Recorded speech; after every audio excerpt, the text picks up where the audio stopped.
नमस्कार, मैं हूं खुशबू पांडे। स्वागत है आपका हमारे खास कार्यक्रम जनता सरकार में, जिसमें हम बात करेंगे सत्ता के सिंहासन से लेकर जनता के सरोकार तक। साथ ही हम आपको बताएंगे प्रदेश सरकार की हर योजना के बारे में, जिनका सीधा संबंध हरियाणा की जनता से है।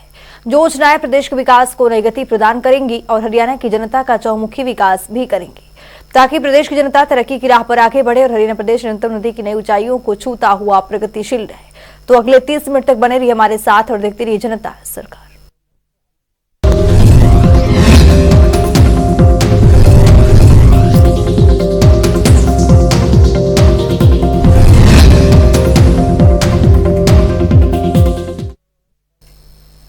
हरियाणा की वर्तमान सरकार प्रदेश को एक विकसित राज्य बनाने की दिशा में कई बड़े कार्य कर रही है, जिससे आज हरियाणा की तकदीर और तस्वीर दोनों बदल रही है और हरियाणा एक विकसित राज्य के रूप में उभर कर सामने आ रहा है। आज विकास की दिशा को और तेज करते हुए मुख्यमंत्री मनोहर लाल पंचकूला पहुंचे, जहां उन्होंने पंचकूला के सेक्टर 32 में 30 एकड़ भूमि पर 800 करोड़ रुपए की लागत से बनने वाले मेडिकल कॉलेज एवं अस्पताल की आधारशिला रखी है।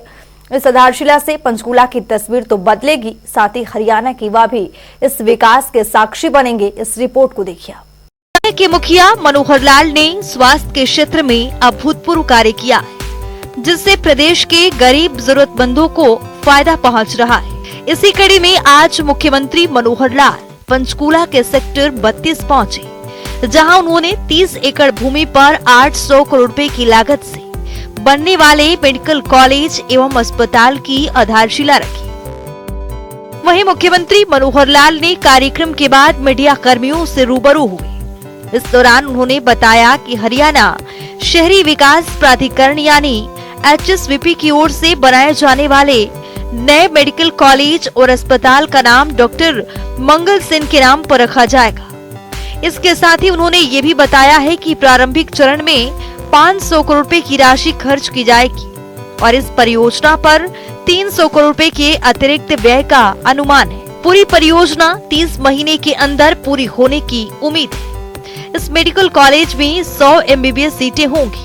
2015 में घोषणा की थी कि हर जिले में एक मेडिकल कॉलेज होगा, सरकारी अथवा प्राइवेट। इस नाते से आज उसी कड़ी में पंचकुला जिले का मेडिकल कॉलेज, उसका भी शिलान्यास किया है। ये मेडिकल कॉलेज हरियाणा शहरी विकास प्राधिकरण के द्वारा बनाया जाएगा और इस मेडिकल कॉलेज के शिलान्यास के बाद अब मात्र 3 जिले ऐसे और बचे हैं जिनका शिलान्यास होना है। जमीन सबकी हमने आइडेंटिफाई कर ली है और वो सरकार के विभाग के पास आ गई है। वो 3 जिले हैं चरखी दादरी, पलवल और पलवल 2 का शिलान्यास, सिरसा हो गया है, फतेहाबाद हो गया है, कैथल हो गया है। इनमें जो मेडिकल कॉलेज के शिलान्यास हो चुके हैं। टेंडरिंग भी कुछ जगह की हो गई है, कुछ का टेंडर अभी प्रोसेस में है। अब ये इसका क्योंकि टेंडर नहीं होना है, ये HSVP ने स्वयं बनाना, या टेंडर भी करेंगे तो HSVP के विभाग की ओर से, क्योंकि टेंडर होना है अभी होना है। हाँ, तो HSVP ही उसका टेंडर करेगा। 2 और रहेंगे, जल्दी से जल्दी उनका भी करके हमारा जो संकल्प 2015 का इस यानी जो हमारा ये टर्म है, इसके अंदर वो संकल्प हमारा पूरा होगा। मुख्यमंत्री मनोहर लाल ने बताया कि 2014 में सत्ता संभालने के बाद हमने राज्य के हर एक जिले में एक मेडिकल कॉलेज और अस्पताल स्थापित करने की घोषणा की थी। 2 जिलों चरखी दादरी और पलवल को छोड़कर हर जिले में मेडिकल कॉलेज और अस्पताल स्थापित किए गए, जिनमें से 6 सरकारी, 1 सहायता प्राप्त और 8 निजी सहित कुल 15 पहले ही संचालित हो चुके हैं। बाकी हर जिले में मेडिकल कॉलेज प्रारंभ करने की प्रक्रिया चल रही है। कार्यक्रम में मुख्यमंत्री मनोहर लाल ने बताया है कि साल 2014 में राज्य में 6 मेडिकल कॉलेज थे। साल 2014 और 2019 के बीच में ये संख्या बढ़कर 12 हो गई, जो 2019 से वर्तमान तक 15 तक पहुंच गई। सभी के पूरा होने पर भविष्य में मेडिकल कॉलेज की संख्या बढ़कर 29 हो जाएगी। उन्होंने कहा कि सभी मेडिकल कॉलेज के पूरा होने पर राज्य में MBBS सीटों की कुल संख्या 3500 तक पहुंच जाएगी। इसके साथ ही मुख्यमंत्री ने बताया कि मेडिकल कॉलेज के संचालित होने के बाद राज्य को हर साल 3,500 डॉक्टर मिलेंगे। विशेष डॉक्टर की आवश्यकता को पूरा करते हुए पीजी सीटों की संख्या 851 से बढ़कर 1200 हो जाएगी। उन्होंने कहा कि मेडिकल कॉलेज के अंदर पैरामेडिकल कॉलेज और फिजियोथेरेपी कॉलेज भी स्थापित किए जाएंगे। इस व्यापक दृष्टिकोण का उद्देश्य राज्य में सामान्य और विशिष्ट चिकित्सा पेशेवरों दोनों की कमी को दूर करना है। मेडिकल कॉलेज है 30 एकड़ जगह पर इसको बनाया जा रहा है। अभी पहले चरण में 500 करोड़ रुपए का इसमें खर्च होगा। इसके बाद और जो आवश्यकता पड़ेगी आगे 300 करोड़ रुपए का इसमें और भी अनुमान है खर्च होने का। ये जो मेडिकल कॉलेज बन जाएगा तो फिर हमारे कुल मिलाकर के 29 मेडिकल कॉलेज सरकारी और प्राइवेट से मिलाकर हो जाएंगे। आज के डेट में 15 मेडिकल कॉलेज है वो चालू है। उन 15 मेडिकल कॉलेज में इस समय 2185 एमबीबीएस की सीटों का एडमिशन इस वर्ष ये हो जाएगा, जो हमारी योजना सब चल रही है। पिछले वर्ष 1710 था, इस बार 475 सीटों का और वृद्धि हो रही है। और जब सभी मेडिकल कॉलेज बन जाएंगे तो इसके बाद ये संख्या लगभग 3500 संख्या जो है होगी। और 3500 डॉक्टर हर वर्ष अगर बनते हैं तो मैं समझता हूं कि हरियाणा की जो आवश्यकता है, क्योंकि आज हमारे यहाँ डॉक्टर्स की जो कमी है वो जितने भी मेडिकल कॉलेज में डॉक्टर यानी बनते हैं उनमें से कुछ हमारे यहाँ सर्विस में आते हैं और कुछ बाहर चले जाते हैं, दूसरे मेडिकल कॉलेज में चले गए, कुछ विदेश चले गए।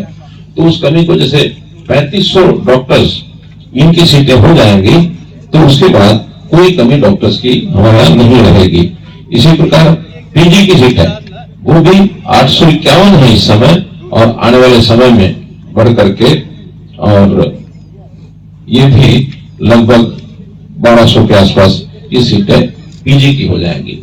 तो जो स्पेशलिस्ट डॉक्टर्स हैं उनकी भी कोई कमी हमारे यहाँ नहीं रहेगी।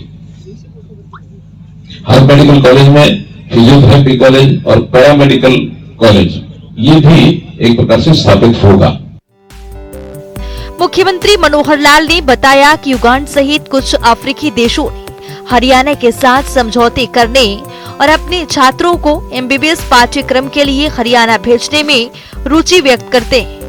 उन्होंने कहा है कि युगांड की जनसंख्या हरियाणा के बराबर है, लेकिन वहाँ पर केवल 2 मेडिकल कॉलेज हैं। हम उसके बाद हमारे डॉक्टर्स देश में कहीं भी सेवा करने के लिए जाए, विदेशों में भी जाए तो एक प्रकार से खुले रूप से और हम उनको भेज पाएंगे। कुछ देश ऐसे भी हैं जो मेडिकल एजुकेशन के लिए हमारे यहाँ आना चाहते हैं। विशेष तौर पर अफ्रीकन कंट्री से जब हमारी बात होती है तो उनका जैसे युगांडा हमारे बराबर है, इस प्रदेश के बराबर है, और वहाँ मेडिकल कॉलेज आज की डेट में 2 है। तो वहाँ 2 हैं, हम कुछ वर्षों में यानी 29-30 मेडिकल कॉलेज में पहुंच जाएंगे। 2 मेडिकल कॉलेज में उनके 500-600 डॉक्टर बनते होंगे, हमारे यहाँ 3500 बनेंगे। तो उनके साथ एक एमओयू हम कर रहे हैं कि आपके विद्यार्थी भी यहाँ पढ़ने के लिए आना चाहें तो कुछ सीटें उनके लिए हम रिजर्व भी कर सकते हैं। इस प्रकार का एक अनुभव ये आगे जो आने वाला है उसका ये कार्य होगा। यहाँ का जो मेडिकल कॉलेज है इसके लिए 100 सीटें एमबीबीएस की और ये तय की गई है। 2.5 वर्ष में इसका निर्माण होकर के पूरा हो जाएगा, अर्थात तीसरे वर्ष में यहाँ मेडिकल कॉलेज की जो एडमिशंस हैं वो शुरू हो जाएंगी। मुख्यमंत्री मनोहर लाल ने बताया कि प्रधानमंत्री नरेंद्र मोदी का ये मानना है कि देश में हर एक व्यक्ति स्वस्थ और फिट हो। इसी दृष्टिकोण के अनुरूप पूरे राज्य में मेडिकल कॉलेज स्थापित किए जा रहे हैं। प्राकृतिक उपचार के लिए कुरुक्षेत्र में भी श्री कृष्णा आयुर्वेद विश्वविद्यालय के अलावा पंचकुला में आयुष एम्स स्थापित किया गया है। इसके अतिरिक्त कुटेल में कल्पना चावला स्वास्थ्य विज्ञान विश्वविद्यालय संचालित हो रहा है। उन्होंने बताया है कि समग्र दृष्टिकोण पर जोर देते हुए गाँव में व्यायामशालाएं और खेल नर्सरी भी स्थापित की गई। मुख्यमंत्री ने कहा कि गांव की मैपिंग कर इस वर्ष राज्य के 300 गांवों में स्टेडियम, नर्सरी सहित कई खेल सुविधाएं स्थापित की जाएंगी। आयुर्वेद में भी हम भरपूर काम कर रहे हैं, क्योंकि एलोपैथी का इलाज एक प्रकार से बीमारी के बाद इलाज शुरू होता है।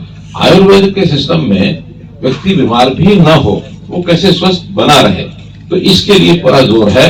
उसके लिए भी हम लोगों ने एक मेडिकल कॉलेज तो कुरुक्षेत्र में श्री कृष्णा आयुर्वेद विश्वविद्यालय वो बनाया है, और केंद्र की ओर से एक एम्स प्रस्तावित है पंचकुला में, यानी हाँ वो बन रहा है, यानी शुरू कर दिया उन्होंने, तो वो भी कुछ वर्षों में बन के तैयार हो जाएगा। पूरा विश्वविद्यालय है, जैसे एलोपैथी में एम्स है, उसी स्तर का आयुर्वेद का ही जो एक विशेष जिसको कहना उच्च स्तरीय जो मेडिकल कॉलेज है, वो आयुष प्राकृतिक चिकित्सा का ये भी बन रहा है।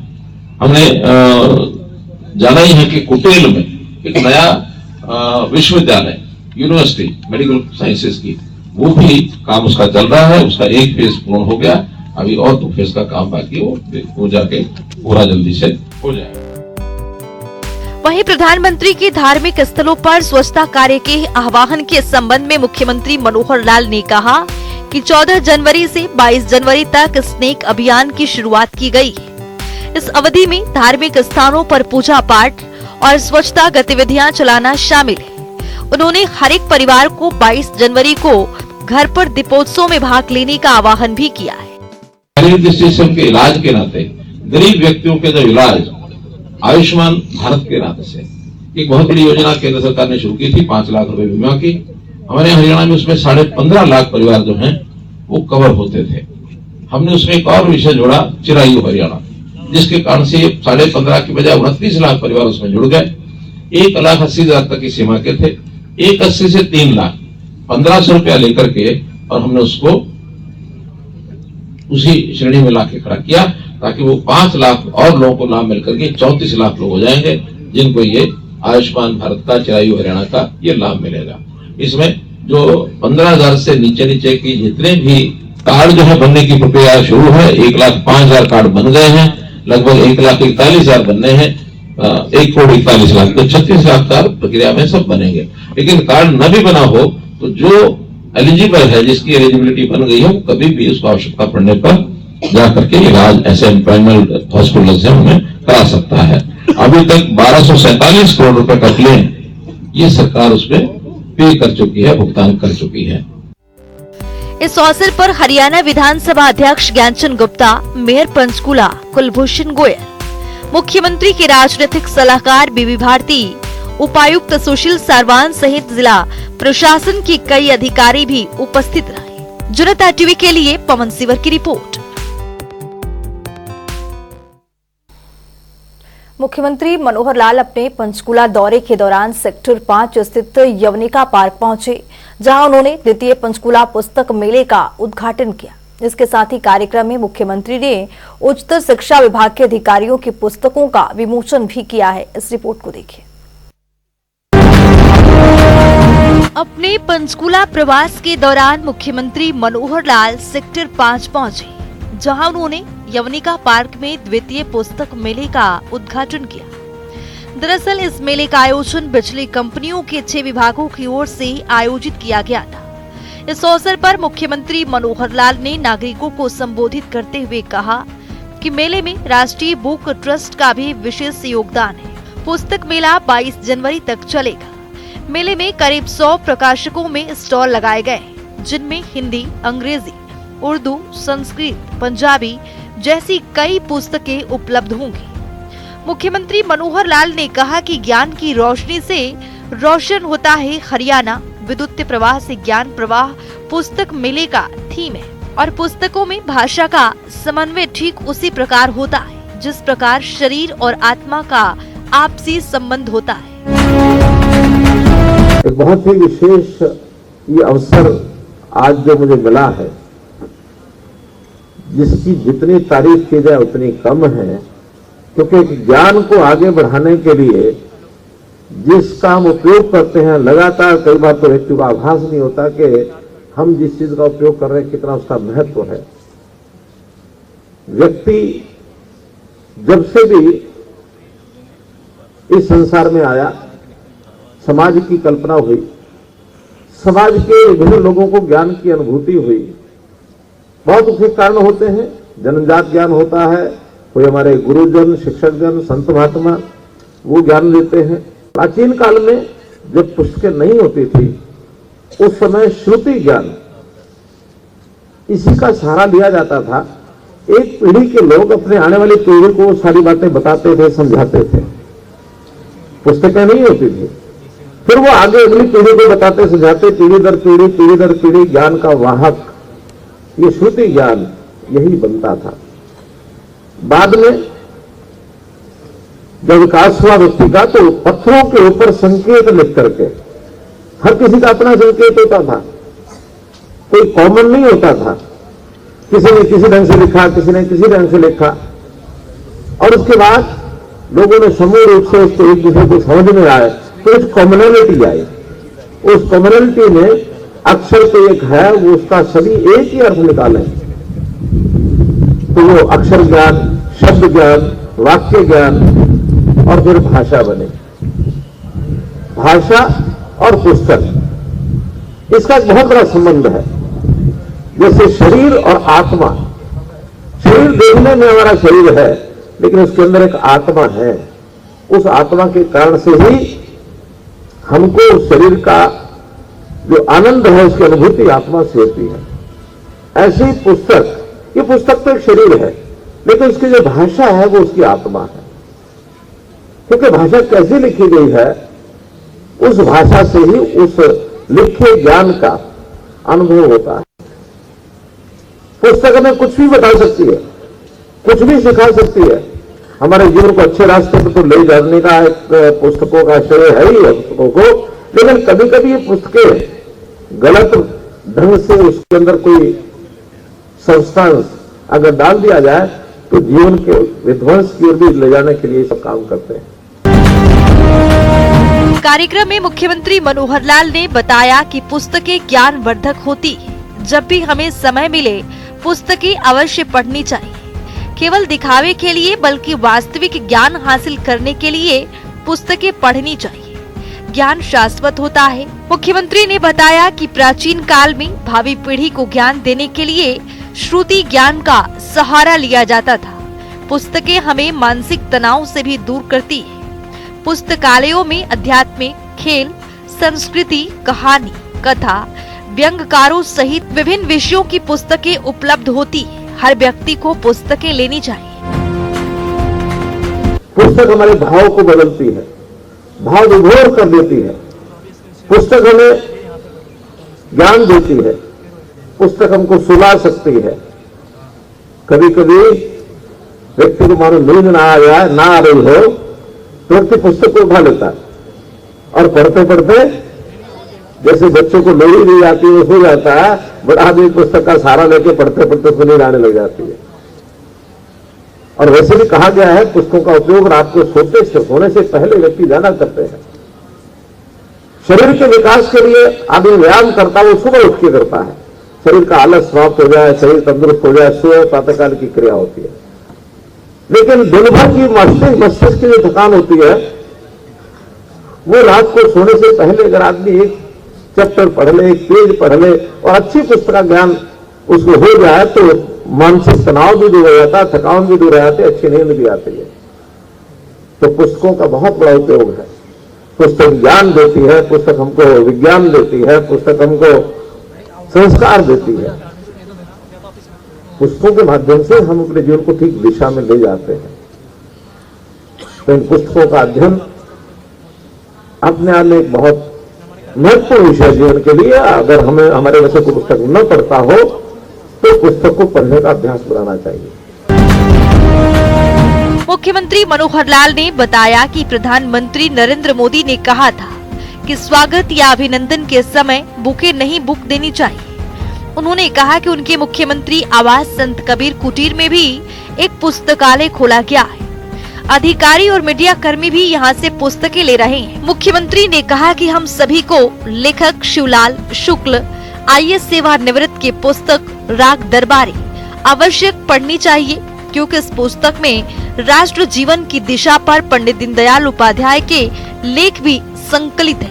मुख्यमंत्री ने कहा कि वे सदैव गीता के श्लोक कर्मणेवाधि कार्यस्तु मा फलेषु कदाचन पर चलते हुए कर्म कर रहे हैं। फल की इच्छा कभी नहीं की, फल तो अपने आप मिल जाता है।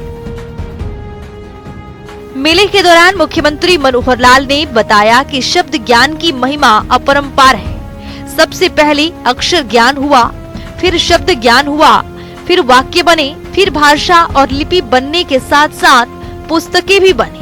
आज डिजिटल युग में ई लाइब्रेरी की अवधारणा भी आ गई है। उन्होंने बताया कि 22 अक्टूबर 2020 को करनाल जिले के कछवा गांव में CSR के तहत बिजली निगमों की ओर से संचालित की गई पहली पुस्तकालय का उद्घाटन किया गया था और आज मुख्यमंत्री ने 3 और पुस्तकालयों का सरदार पटेल पुस्तकालय सम्मान बहु करनाल, सरदार पटेल पुस्तकालय मोहड़ी कुरुक्षेत्र, सरदार पटेल पुस्तकालय धौलरा यमुनानगर का भी रिमोट के जरिए शुभारंभ किया।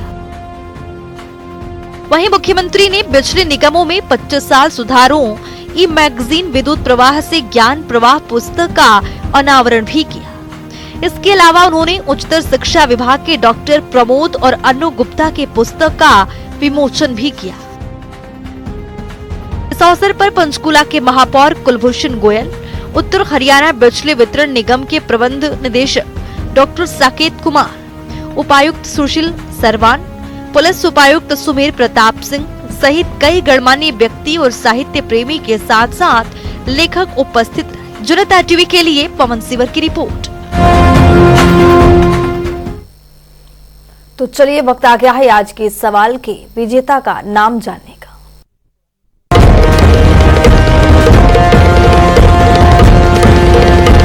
तो बात अब आज के विजेता की। जैसा कि आप जानते हैं, हर रोज एक नया सवाल पूछते हैं, सही जवाब देने वाले के नाम और तस्वीर अपने टेलीविजन स्क्रीन पर दिखाते हैं, साथ ही उसको उपहार भी देते हैं। तो चलिए अब जान लेते हैं कल का हमारा सवाल क्या था और कौन है इसका विजेता। कल का हमारा सवाल था कि हरियाणा में पराली बीज प्रोत्साहन योजना की शुरुआत कब की गई थी। इसका सही जवाब है बी, अक्टूबर 2021। ढेरों जवाब आए, लेकिन आज के हमारे विजेता हैं राजेश अग्रवाल हांसी से। राजेश, आपको बहुत बहुत बधाई। तो फिर पूछेंगे आज का सवाल, देखते रहिए जनता टीवी।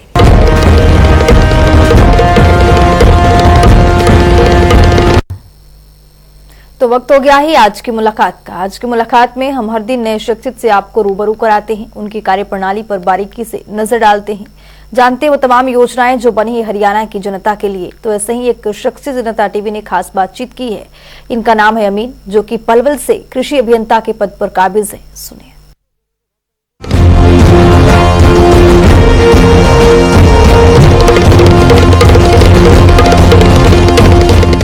सेंट्रल गवर्नमेंट की और स्टेट गवर्नमेंट की कंबाइन एक क्रॉप रेजिड्यू मैनेजमेंट की स्कीम होती है। उसके अंतर्गत हम 50% पे मशीन सब्सिडी पे किसान को देते हैं डायरेक्ट डीबीटी के माध्यम से। आज हमारी परथला, बड़ौली और पलवल ब्लॉक की मशीनें फिजिकल वेरिफिकेशन हो रही है। फिजिकल वेरिफिकेशन के बाद डायरेक्ट ये पैसा किसान के खाते में डाल दिया जाएगा। ऑनलाइन के माध्यम से www.agriharyana.go.in के माध्यम से ऑनलाइन अप्लाई कर सकते हैं। इसके अंतर्गत मेरा फसल मेरा ब्यौरा सरकार ने अनिवार्य कर रखा है। सबसे पहले सरकार के पास अपना पैन कार्ड होना चाहिए, उनका बैंक में अकाउंट होना चाहिए, आधार कार्ड होना चाहिए और पटवारी रिपोर्ट होनी चाहिए। इन डॉक्यूमेंट के माध्यम से अपनी नियर बाई किसी CHC पे जाके अप्लाई कर सकते हैं या खुद भी कर सकते हैं। जो घर में पढ़ा लिखा है उसे भी अप्लाई करवा सकते हैं सर। इसमें हम कोई भी किसान से कोई भी टोकन मनी नहीं देते हैं, फ्री ऑफ कॉस्ट अप्लाई करवाते हैं सर। जैसे हमारी सुपर सीड कुछ मशीन है जिनके हमारे 1,05,000 रुपए सब्सिडी देते हैं और कुछ मशीनें जैसे जीरो डील है सर, उनकी हमारी मशीनें 22,500 से 30,000 तक सब्सिडी देते हैं। टाइम के हिसाब से हम सब्सिडी को डिस्क्राइब कर रखा है, उसके हिसाब से हम मशीन वेरिफिकेशन करके उनके अकाउंट में डायरेक्ट पैसा डालते हैं।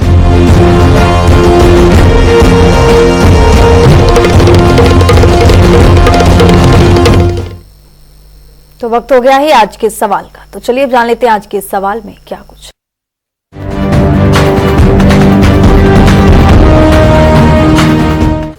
हर रोज की तरह हाजिर हूं आज का सवाल लेकर। जैसा कि आप जानते हैं, हर रोज एक नया सवाल पूछते हो, सही जवाब देने वाले के नाम और तस्वीर अपने टेलीविजन स्क्रीन पर दिखाते हैं, साथ ही उसको उपहार भी देते हैं। तो चलिए अब नजर डालते हैं आज के सवाल पर। हरियाणा सरकार की ओर से लॉन्च की गई समर्पण पोर्टल का मुख्य उद्देश्य क्या है?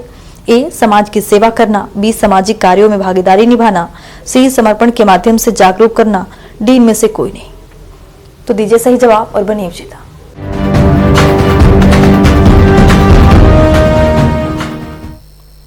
तो हमारे खास कार्यक्रम आज के जनता सरकार में अभी के लिए इतना ही। नमस्कार।